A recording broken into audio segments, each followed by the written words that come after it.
बिस्मिल्लाहिर्रहमानिर्रहीम। अस्सलामु अलैकुम वरहमतुल्लाहि वबरकातुहू।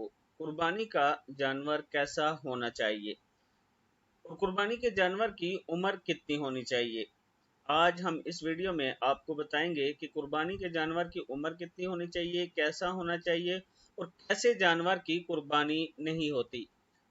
सबसे पहले अगर आप ऊँट का कुर्बानी करते हैं तो इसकी उम्र कम से कम 5 साल होनी चाहिए, इससे ज़्यादा हो तो बेहतर है। गाय भैंस 2 साल की होनी चाहिए, इससे अगर ज़्यादा हो तब भी बेहतर है। इसी तरह बकरी, दुम्बा, भेड़, नर और मादा दोनों शामिल हैं। अगर 1 साल का बकरा हो या बकरी या दुम्बा तो उसकी कुर्बानी करनी चाहिए। इससे कम उम्र हो तो कुर्बानी जायज़ नहीं, ज़्यादा हो तो जायज़ बल्कि अफजल है। हाँ, दुम्बा या भेड़ का 6 महीने का बच्चा अगर इतना बड़ा हो कि दूर से देखने में साल का मालूम होता हो तो उसकी कुर्बानी भी जायज़ है।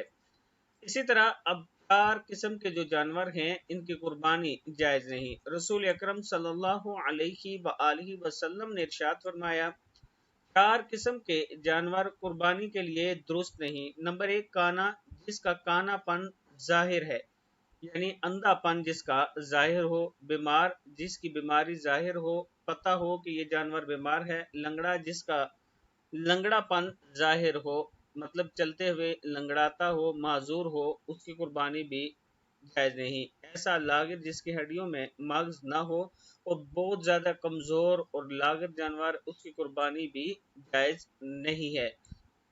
रसूल अकरम सल्लल्लाहु अलैहि वसल्लम ने फरमाया, जो रुपया ईद के दिन कुर्बानी में खर्च किया गया हो, इससे ज़्यादा कोई रुपया प्यारा नहीं।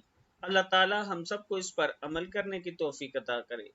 और अगर आप कुर्बानी कर रहे हैं तो ये बातें ज़हन में रखें, जब जानवर खरीदते हैं तब भी आप रसूल अकरम सल्लल्लाहु अलैहि वसल्लम के फरमान के मुताबिक खरीदें, ताकि आपकी कुर्बानी अच्छी हो सके और कबूल हो सके। अल्लाह ताला हम सबको रसूल अकरम सल्लल्लाहु अलैहि वसल्लम के फरमान के मुताबिक ज़िंदगी गुजारने की तौफीक अता फरमाए। आमीन।